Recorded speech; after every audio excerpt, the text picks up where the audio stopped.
continuación, historias llegadas de las páginas del tiempo, historias de juicios y tragedias, de aventuras y éxitos, que descubriremos en este recorrido por nuestro pasado. Muchos lo predijeron, millones lo temieron. Ojalá pudiera evitar el avance precipitado del mundo hacia el enfrentamiento inevitable con el apocalipsis. Todas las señales están ahí. La cuestión es, ¿queremos prestarles la atención que merecen? Para muchos, la entrada en el nuevo milenio levantaba muchas dudas respecto a la esencia de nuestra existencia. Averigüen qué nos depara el destino en este recorrido histórico hasta el fin del mundo.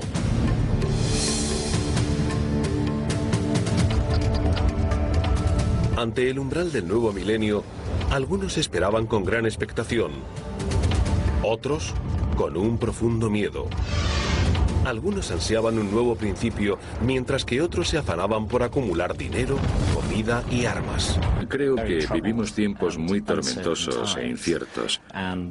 Y la sensación de que algo iba a ocurrir al comenzar el nuevo milenio formaba parte de ello, pero quién sabe cómo iba a materializarse. Desde los preceptos religiosos hasta los fanáticos de las conspiraciones, desde los survivalistas hasta nuestro vecino de la puerta de al lado, las profecías acerca del día del juicio final son incontables. ¿Se trataría acaso de un desastre informático de dimensiones gigantescas? ¿El hundimiento definitivo de los mercados financieros, de aviones cayéndose del cielo, de una guerra que asolara el mundo, de la aniquilación nuclear y la destrucción total de nuestro frágil planeta? Después de todo, la verdad es que nuestro mundo ha sobrevivido ya a algunos fenómenos realmente cataclísmicos. La última hecatombe mundial sobrevino hace unos 12.500 años, más o menos, y trajo como consecuencia el final de la Edad del Hielo. Nadie sabe con seguridad qué fue lo que provocó aquel desastre, pero es innegable que el fenómeno sí se produjo. Millones de kilómetros cuadrados de hielo. Una capa de hielo de 3 kilómetros de profundidad que cubría la mayor parte de América del Norte, que se derritió en solo 2000 años y elevó en más de 90 metros los niveles del mar de todo el mundo. Parece que todas las extinciones masivas que se han producido a lo largo de la historia se han desencadenado por fenómenos catastróficos, no gradualmente. Mientras algunos indagan en el pasado en busca de pistas, otros miran al futuro. ¿Habrá realmente seres humanos que posean la capacidad de vislumbrar el fin del mundo? ¿Gente que nos pueda advertir de su inminente llegada? En el transcurso de la historia, los místicos y los profetas han predicho el futuro y muchos de ellos con muy malas noticias para nosotros. Según estos misteriosos sabios, el reloj corre para el planeta Tierra y ahora también para la propia humanidad. Desde que la humanidad leyó la primera víscera, hace miles y miles de años, todo el mundo ha estado siempre interesado acerca de lo que podía depararnos el futuro. Y ha habido ciertas personas que, sin duda, han sido capaces de correr ese velo del futuro y mirar en su interior. La sorprendente precisión de muchas predicciones ha fomentado la fe general en el don de la profetización, pero también ha levantado mucha controversia al respecto. No creo que exista algo así como el don de la profetización. Creo que eso es más un mito exagerado por parte de los estudiosos actuales respecto a esa especie de extraordinaria capacidad de ciertas personas en el pasado para predecir el futuro. Aún así, este antiguo arte ha sobrevivido hasta nuestros días. Creo que decir que no, negar radicalmente la existencia de esa posibilidad no es en absoluto científico. Quizá puede ser que en nuestro cerebro haya aún amplias zonas inexplotadas. Puede que haya gente que cuente con capacidad de predicción. Muchos grandes profetas han anticipado un futuro desalentador en el que el cambio, el verdadero cambio, no va a producirse de forma pacífica o paulatina, sino violenta y simultánea en todo el mundo. Dicen que el viejo mundo debe morir antes de que comience el nuevo. Las profecías son apocalípticas porque no hablan de otra cosa que de cambiar el orden mundial en su conjunto. Es verdad que no todas son apocalípticas en términos de grandes guerras, terremotos y todo eso. Pero las que sí lo son, se sirven de eso para simbolizar lo que conciben como la lucha moral que va a producirse.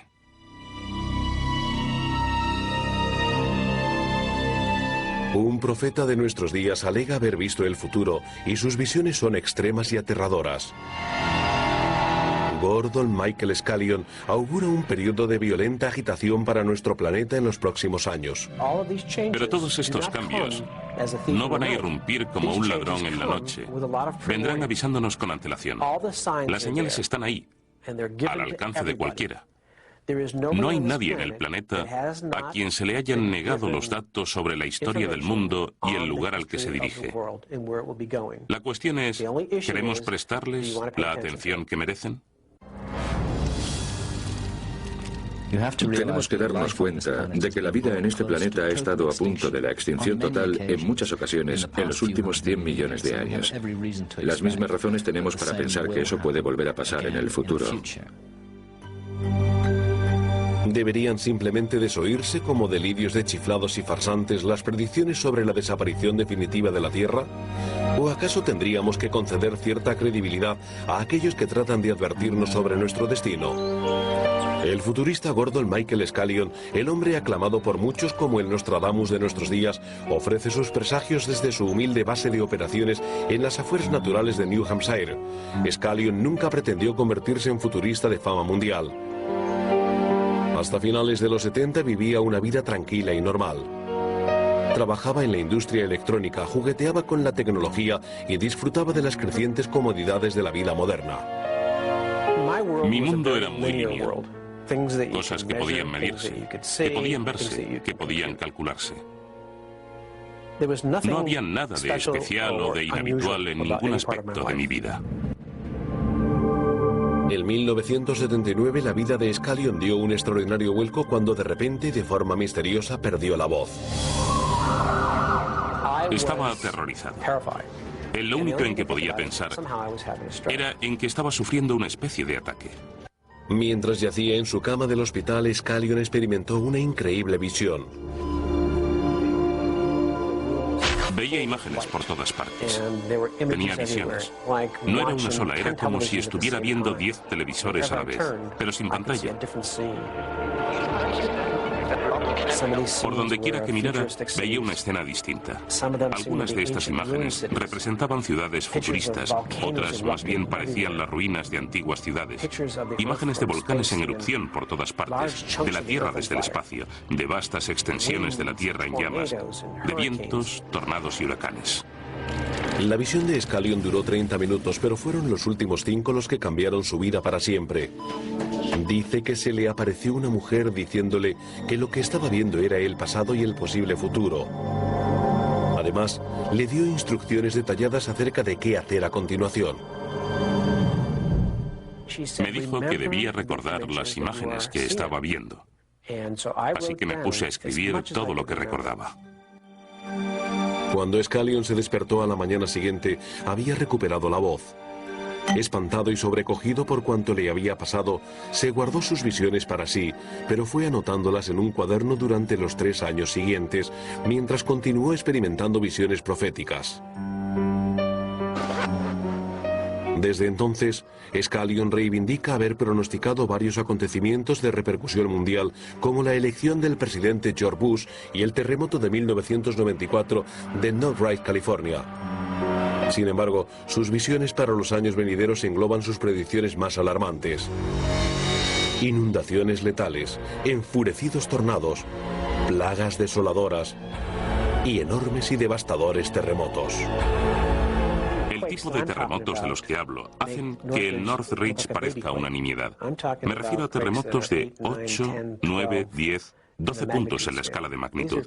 Terremotos que separarán la Tierra y crearán literalmente islas donde antes había costas enteras. Todas estas cosas van a ocurrir, créanme, y muy pronto. Scallion también elaboró unos asombrosos mapas que dibujaban la nueva topografía del mundo transformado de 2012 que mostraban sus visiones. Una topografía producto de un periodo violento, de turbulencias y convulsión sin precedentes que él dio en llamar la tribulación. Vi cómo las costas de prácticamente el mundo entero se adentraban en la Tierra, en algunos casos cientos de kilómetros. Vi Japón convertido en una isla diminuta. El 80% de su territorio había desaparecido. Vi gran parte de Inglaterra, Francia y casi todos los escenarios de la Primera y Segunda Guerras Mundiales tragados por el mar. Vi Oriente Medio engullido por el agua, aunque eso no lo entendí bien. Vi Estados Unidos dividido en prácticamente dos continentes por el Mississippi, que se había convertido en un enorme mar interior que separaba los estados del este de los del oeste. Algunos han calificado el trabajo de Scallion como los desvaríos de un loco. No lo creen cuando afirma que recibió tal información de un ser superior que no estaba sujeto a lo que nosotros entendemos por las leyes del espacio y del tiempo. Otros están convencidos de que la precisión de las anteriores visiones de Scallion merece que se le conceda más credibilidad a estos osados vaticinios. Pero no todas las visiones de Scallion están dominadas por la muerte y la destrucción. Su previsión para el futuro más lejano deja lugar a la esperanza y el consuelo para aquellos a los que les angustia que el nuevo milenio traiga consigo el fin de la humanidad. He tenido claras visiones sobre el año 2255. He visto cómo la gente que vivía en el siglo XXI alcanzaba los 150 años. La longevidad de las personas aumentaba significativamente y no era gracias a la tecnología, ni a las vitaminas, ni a los cambios genéticos. Era como si la Tierra hubiera cambiado y sus frutos hubieran empezado a formar parte de todos. Pero estas buenas noticias quedaban manchadas con la predicción de Scallion, que apuntaba a un cambio polar en algún momento entre 1998 y 2001, que alteraría drásticamente la climatología de la Tierra y provocaría inundaciones masivas y millones de muertes. El hombre que se autodenominaba el viajero de los sueños veía todos estos cambios violentos como parte de un ciclo místico de la vida en la Tierra. Creo que el sistema solar y nuestro universo forman parte de un reloj gigantesco y que estas pequeñas señales van llegándonos periódicamente y que es posible organizar nuestras vidas conforme a ellas. Creo que nos encontramos en el momento en el que el vaso está a punto de colmarse.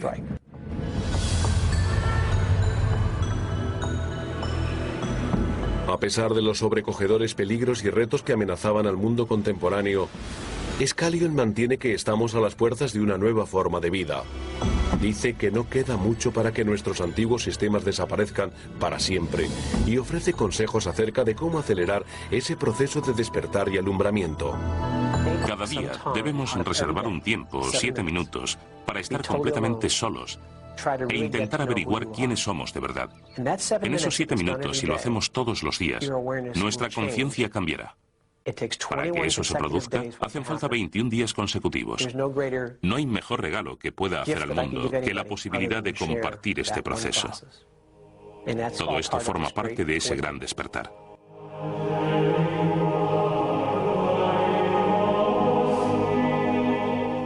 Las predicciones sobre la destrucción del mundo no constituyen un fenómeno reciente.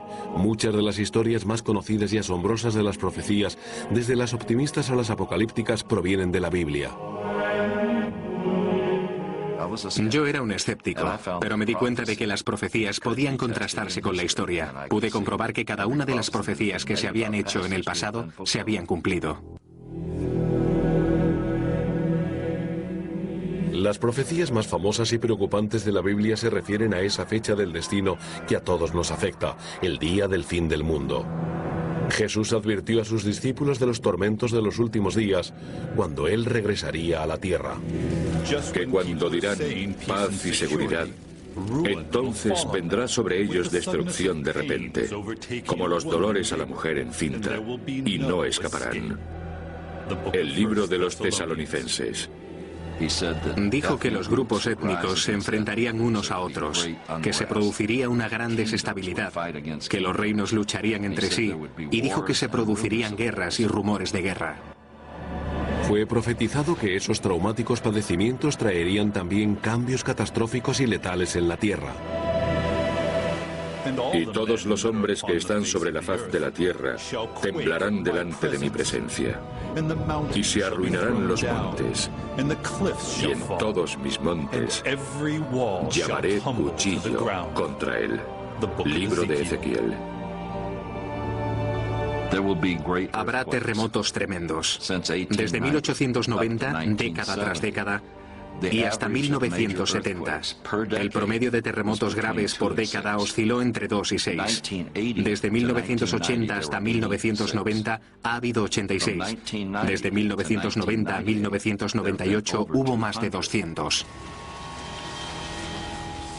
La tierra se romperá violentamente, se partirá en dos, temblará con intensidad, perderá el equilibrio como un hombre ebrio, se ladeará como un sombrero.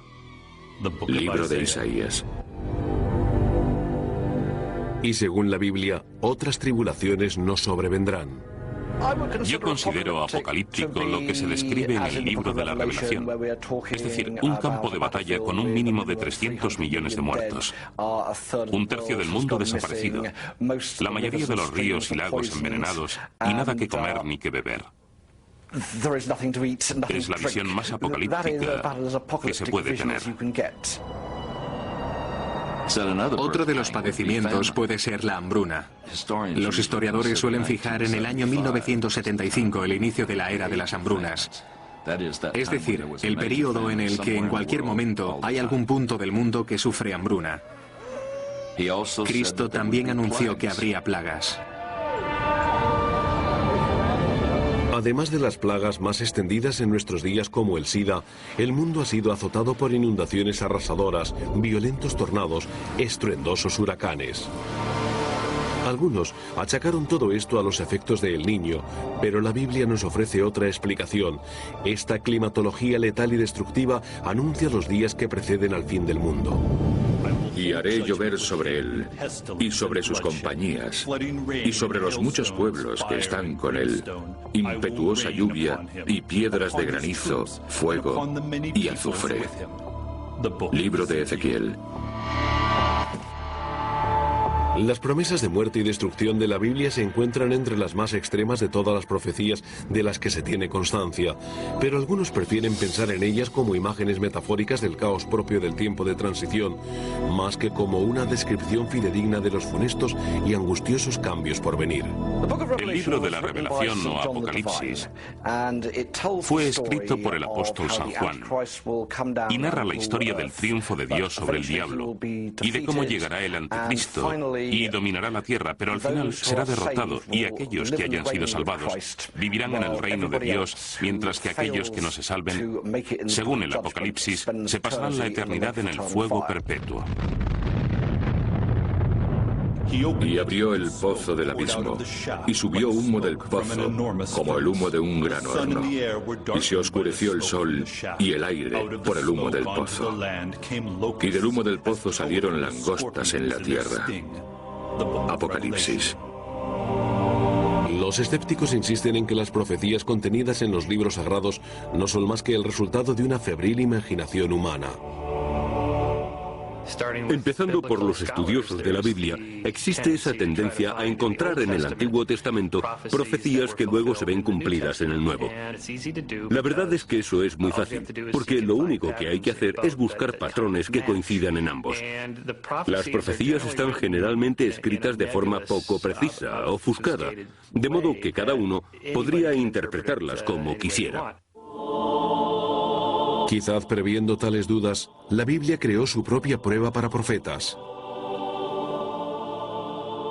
Cuando el profeta hablare en nombre del Señor, y no fuere la tal cosa, ni viniere, es palabra que el Señor no ha hablado. Deuteronómico.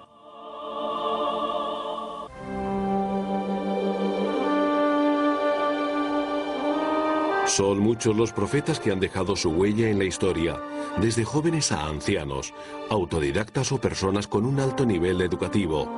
Algunos amasaron fortunas gracias a sus místicos dones, otros murieron en la miseria. Pero la mayoría de los profetas presentan ciertos rasgos comunes que los distinguen del resto de las personas. Son inadaptados en su sociedad, al menos al principio. Eso les proporciona una perspectiva única y bastante precisa sobre su mundo, con la que no cuentan las personas plenamente integradas. En ese sentido, son como los artistas. Creo que la gente que se declara profeta tiende a ser bastante carismática, inteligente, personas con criterio, a las que sus seguidores les atribuyen grandes poderes. El visionario francés Nostradamus nació en 1503. Un médico dedicado a curar, además de profeta mítico, Nostradamus se inspiró en el oráculo griego para describir su profecía. Una emoción que me embarga, una tendencia emocional legada de mi línea ancestral. Desde el momento en que Nostradamus publicó sus primeras profecías, el impacto fue inmediato, porque predijo la muerte del rey Enrique II de Francia, que acabó produciéndose tal y como se esperaba en un torneo de justas. El león joven vencerá al viejo en el campo de batalla, en un único combate. Él brotará sus ojos en una caja de oro, 2 flotas en una. Luego él morirá en una cruel muerte. Las noticias del asombroso acierto de la predicción de Nostradamus se extendieron como la pólvora. En poco tiempo, aquel ermitaño francés que elaboraba sus profecías a la luz de la luna pasó a ser un hombre conocido por todos. Podemos considerar a Nostradamus como uno de los primeros atractivos turísticos. Su biógrafo dijo que en la época en que vivió la gente iba a Francia solo para verlo. Algunos creen que el perspicaz y perturbador registro de profecías de Nostradamus es el más destacado por su precisión. Desde aquel primer acierto, Nostradamus también predijo la Revolución Francesa, la toma de la Bastilla, la Primera Guerra Mundial, la Segunda Guerra Mundial y 3 anticristos. En el año 1999 y 7 meses, del cielo vendrá el gran rey del terror. Entonces, el imperio del anticristo empezará donde una vez estuviera el imperio de Atila.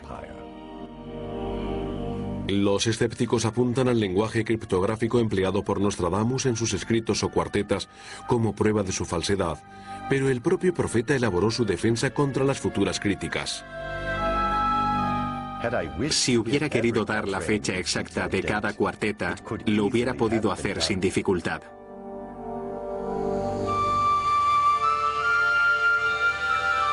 Mucho menos conocidas, pero igualmente preocupantes, son las profecías de San Malaquías, un obispo irlandés y místico del siglo XII. San Malaquías es un personaje muy interesante. Se convirtió en el primer arzobispo de todo Armagh y fue el primer irlandés que recibió la canonización. Como Nostradamus, además de profeta, San Malaquías era también médico y se le atribuye el poder de curar niños enfermos y salvar con grandeza a las mujeres de la locura. La profecía más relevante de San Malaquías se refiere al fin del mundo determinado por la sucesión de papas de la Iglesia Católica. Hizo un peregrinaje a Roma alrededor de 1139 y cuando llegó al Vaticano quedó sumido en un estado de trance a partir del cual promulgó la lista de todos los papas, desde Celestino hasta el último de ellos. Lo que hizo fue recitar breves epigramas que describían determinados atributos de cada uno. Con cientos de años de antelación, San Malaquías describió al Papa Alejandro VII como el guardián de los montes. El escudo de armas de la familia de Alejandro mostraba 3 montes con una estrella resplandeciendo sobre ellos. El Papa Pablo VI, que rigió la Iglesia desde 1963 a 1978, fue descrito por Malaquías en el siglo XII como flor de flores. El escudo de armas de Pablo VI mostraba 3 lirios. La profecía de Malaquías hace una enumeración de 112 papas, empezando en el año 1143 y terminando en el fin del mundo. En este momento solo nos quedarían 2 papas. Ahora mismo tenemos a Juan Pablo II, que va haciéndose mayor. Nos queda otro papa conocido como de la gloria del olivo, y luego el último, llamado Pedro. Malaquías predijo que el último papa habría de llamarse Pedro. Él presidiría Roma durante un periodo de muerte y destrucción. Escribió: Pedro el Romano, que hará pacer sus ovejas entre muchas tribulaciones, tras las cuales la ciudad de las 7 colinas será derruida y el juez tremendo juzgará al pueblo. Dada, por tanto, la edad de Juan Pablo II, es probable que el último papa pueda ocupar su trono en la ciudad eterna dentro de poco. Quizá deberíamos tener en mayor consideración las profecías papales de San Malaquías, ya que auguró con gran precisión la fecha de su propia muerte, el día de Todos los Santos de 1148. San Columba es otro intrigante místico irlandés. Como a Nostradamus y a San Malaquías, a este carismático obrador de milagros se le atribuyen varias profecías acertadas, entre las que se incluyen la invasión inglesa de Irlanda y el consiguiente éxodo provocado por la hambruna de la patata en 1845. Esta apocalíptica profecía referida a Irlanda sugiere que el fin del mundo tal cual hoy lo conocemos no está a más de unos años de distancia. Adelanta que Irlanda, para salvarse de las garras del anticristo, será engullida por las olas 7 días antes del fin del mundo, lo cual en cierta medida debería servir de esperanza a todos aquellos que creyeron que el año 2000 marcaría el final, porque sencillamente las matemáticas no cuadran. En la era moderna, la física estadounidense Jan Dixon predijo en 1956 que las elecciones presidenciales de 1960 darían la victoria a un demócrata que sería luego asesinado o moriría en cumplimiento de su deber. Después del asesinato del presidente John Fitzgerald Kennedy en 1963, Dixon adquirió fama mundial. También profetizó la extinción de la humanidad a manos de un monstruoso personaje que vendría de Jerusalén a dominar el mundo. De hecho, se trataba del anticristo, que embaucará a millones de personas en la tierra y del que solo podremos salvarnos cuando vislumbremos una cruz en el cielo y la tierra se quede en tinieblas durante 3 días.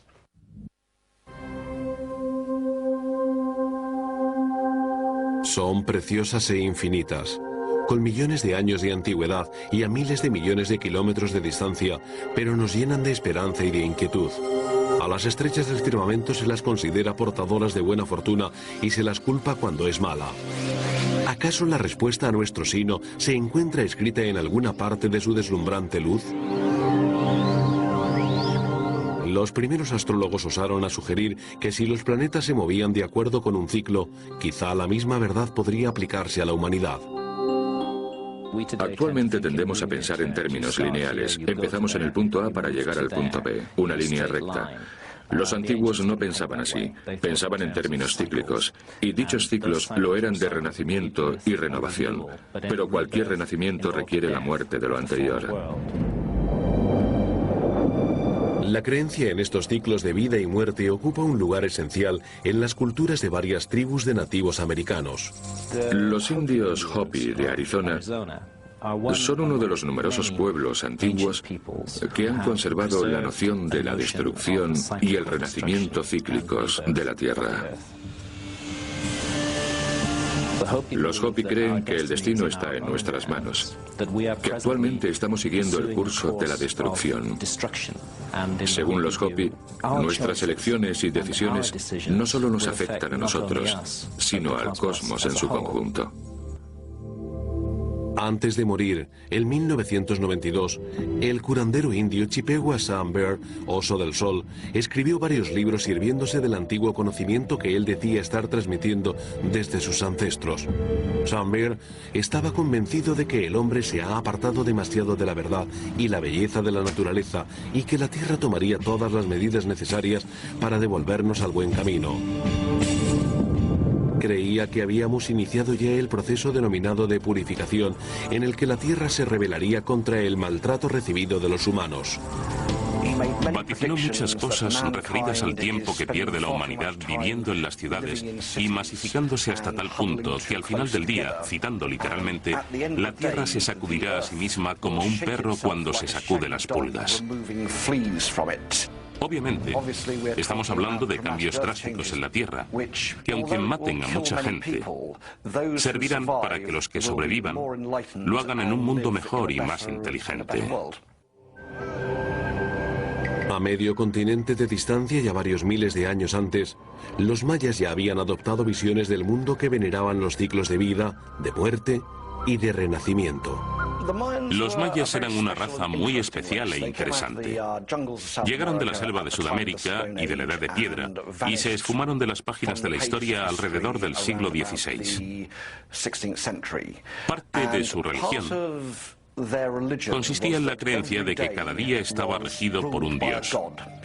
Algunos eran benefactores y otros diabólicos.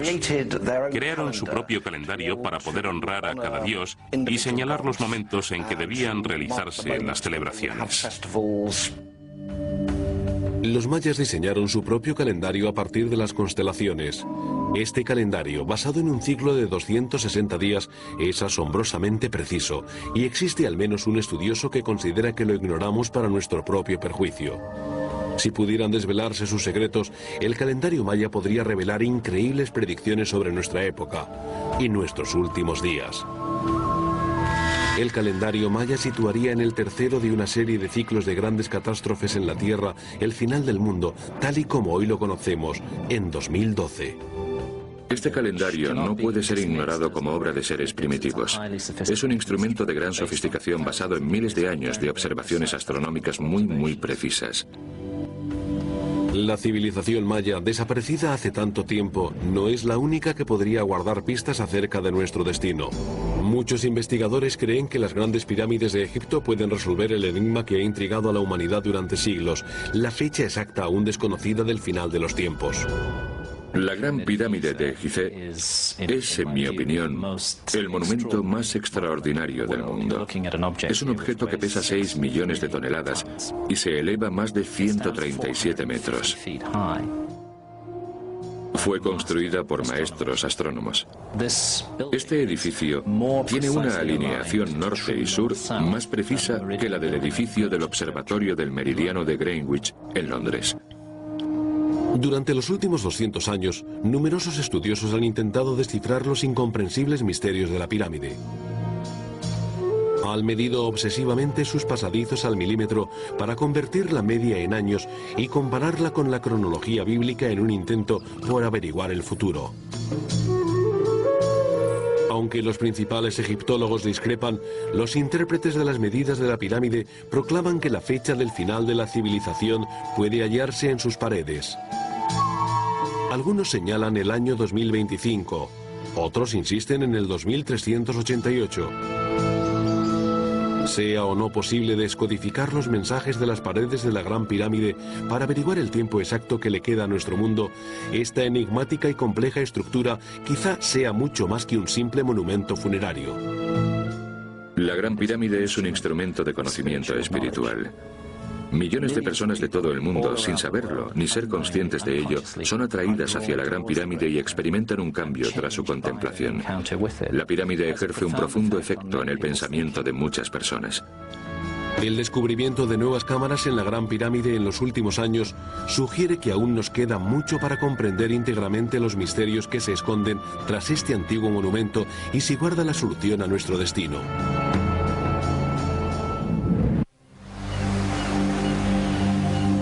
Muchos miraban hacia este nuevo milenio con esperanza y expectación, pero hubo otros que vislumbraban designios más oscuros en la llegada de la nueva era.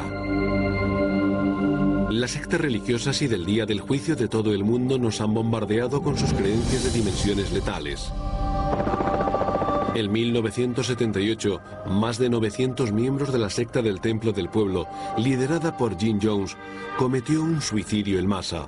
En parte porque Jones les indujo a creer en la inminencia del apocalipsis. En California, 39 miembros de la Puerta del Cielo lo siguieron, quitándose sus propias vidas mientras esperaban la llegada de la nave espacial que creían escondida tras el cometa Hale-Bopp. En Japón, los miembros del grupo Verdad Suprema esparcieron gas nervioso en el metro de Tokio, matando a 11 personas y provocando 500 heridos. Reivindicaron su acto como parte de la llegada del apocalipsis. La creciente preocupación que producía la llegada del nuevo milenio era prácticamente única. El deseo de atravesar los portales del tiempo y vislumbrar el fin del mundo es la continuación de una larga y mística tradición. Hace 1000 años, la gente rica hizo una peregrinación especial a Jerusalén, donde esperaban la segunda llegada del Señor. Y la gente pobre se congregó en las iglesias. Existe una historia que cuenta que todos estaban de rodillas, temblando de terror, esperando la resurrección de las gárgolas que arremeterían contra los sucios de espíritu. Otros informes recogidos después de que empezara el nuevo milenio indican que algunos creyentes temerosos llegaron hasta el punto de envolverse en sus mortajas para esperar la inminente destrucción del mundo. Cuando llegó el último milenio, algunas personas creyeron verdaderamente que Jesús estaba a punto de regresar y se vistieron de blanco y ascendieron a las colinas para esperarlo. Hubo mucha gente que pensó que todo aquello tendría un importante efecto catastrófico, que se producirían cataclismos a escala mundial, que se cumplirían todas y cada una de las profecías de la Biblia y un sinfín de cosas más. Algunos sugieren que con la llegada del último milenio apenas cundió el pánico y que el fervor religioso llegó después de que el año fatal hubiera pasado. En el año 1000 no se vivió una histeria masiva, pero la hubo después. Empezaron a construirse iglesias compulsivamente y se produjo una especie de renovación de la cultura. Yo estaba convencido de que eso sería más o menos lo que íbamos a vivir en el año 2000. No una histeria colectiva ni suicidios en masa, sino una especie de redención, un empezar de cero. La búsqueda de la redención espiritual lleva siglos preocupándonos. Pero quizá nuestra conciencia sobre la fiebre del nuevo milenio y las proclamaciones de los agoreros sea ahora mayor simplemente como resultado de vivir en la era de la información. Actualmente tenemos la capacidad de conocer en solo un instante qué está ocurriendo al otro lado del globo. Nuestra época, el tiempo que vivimos, es muy diferente. Es la única época en la que ha sido posible que la raza humana esté en permanente contacto entre sí. Siempre que hay un cambio o se produce una catástrofe del tipo que sea, todo el mundo se entera. Eso es completamente nuevo. Nunca antes ha pasado en nuestra generación. Hemos recorrido mucho desde la fiebre del milenio del año 1000. Increíbles avances en la ciencia han cambiado el modo en que se vive la vida y allanado el camino para logros siquiera imaginables hace solo unos años. Sin embargo, existe una creciente sensación de que la ciencia por sí sola no puede proporcionarnos el código para descifrar todos los misterios del universo. La ciencia tiene ciertas limitaciones. Puede responder muchas preguntas que tradicionalmente ha respondido la religión, pero no puede abarcarlo todo. La ciencia está limitada, no puede resolver ciertas dudas morales, y ahí se queda el espacio libre para las historias, los mitos y el espiritualismo, si queremos llamarlo así. La ciencia se apoya en la medición, el cálculo, el peso, y subyace a ella la asunción implícita de que no existe nada que no pueda medirse, calcularse o pesarse. Pero quizás sí exista. Quizá exista otra dimensión de vida que no podemos pesar, medir o calcular, y por ello no sea susceptible de investigación científica. Debemos estar abiertos a esa posibilidad. Incluso para la precisa y científica disciplina astronómica, la cifra redonda que representa el año 2000 escondía un significado simbólico. El último eclipse del siglo XX aconteció el 11 de agosto de 1999. Justo una semana después se produjo una alineación astronómica conocida como la Gran Cruz. En ella, los planetas de nuestro sistema solar quedaron ordenados según las señales denominadas por el profeta bíblico San Juan como los 4 jinetes del Apocalipsis. Nadie sabe exactamente qué pudo significar aquel extraño fenómeno. ¿Podría la relación entre la humanidad y los cuerpos celestes moviéndose a su alrededor ser más significativa de lo que la ciencia cree actualmente? Un tipo diferente de acontecimiento celestial extraordinario se produjo en el 2000 que suscitó graves inquietudes incluso entre los estudiosos más escépticos. La Tierra y 5 de los planetas más importantes de nuestro sistema se alinearon con el Sol el 5 de mayo de 2000. Algunos sugirieron que sobre la Tierra se ejercerían fuerzas gravitatorias adicionales debido a esta alineación y que ello podría haber producido fenómenos cataclísmicos. Incluso algunas de las grandes compañías de seguros buscaron reaseguradoras que las ayudaran ante los posibles desastres del 5 de mayo de 2000. Iba el tan esperado cambio de siglo a resultar definitivamente en las premoniciones cataclísmicas tan promulgadas por las sectas del día del juicio y los fanatismos religiosos. Para todos estos pesimistas y otros observadores, la serie de terremotos, incendios, inundaciones, sequías y demás desastres que se sucedieron constituían la prueba de que la acelerada espiral en torno a la que gira el mundo estaba rotando fuera de control. El propio Jesús predijo que los últimos 3 años y medio que precederían inmediatamente a su regreso serían testigos de una tribulación como nunca el mundo había vivido ni volvería a vivir. Y a menos que esos días se interrumpieran, nadie quedaría vivo sobre la faz de la tierra. Siento que, por todo el mundo, trasciende una profunda sensación de desencanto con la creación moderna, tanto en el plano económico como en el social, el científico y el religioso. Parece que ya nada funciona bien. A pesar de las lúgubres y negativas predicciones, la Tierra sigue girando y la vida continúa. Desde la perspectiva actual, observamos con cierta condescendencia las acciones de aquellos que esperaban temerosos el fin del mundo en el año 1000. Quizá cuando llegue el siguiente milenio, los habitantes de nuestro frágil planeta miren hacia atrás divertidos y se sorprendan ante los complejos preparativos y proclamaciones que marcaron el inicio de este nuestro milenio. El escenario para el futuro tan solo está limitado por la frontera de la imaginación humana, una lección que hemos aprendido en este recorrido por el pasado.